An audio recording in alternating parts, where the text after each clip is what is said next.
पासून या समोरच्या भिंतीपर्यंत हा महाराजांचा किचनचा भाग आहे. हा रसोईघर म्हणतो. त्यावेळेचा मुक्पातखाना.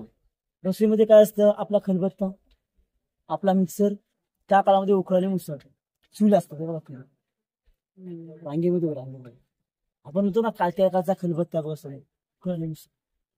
आणि त्या कोपऱ्यामध्ये एवढी बघायला आता कल्पना करा, महाराजांचा बेड समोर आहे. बेड समोरच का हो? त्याला कारण आहे ना, कारण की स्वराज्यामध्ये विषबाधा जास्त राहायची.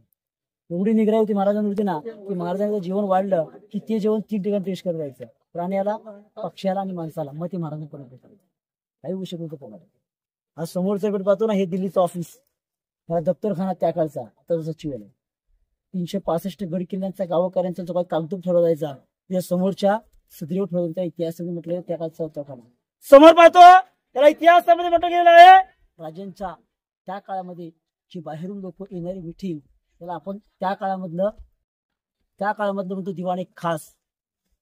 दिवाणे आम म्हटलं की थोडं आणि दिवाणे खास म्हटलं की पाठवलं. ही भिंत आता बांधलेली आहे. लाईव्ह आणि प्रत्यक्ष बघायचं असेल ना, दिल्लीच्या लाल किल्ल्यावरती दिवाणे आता पुढे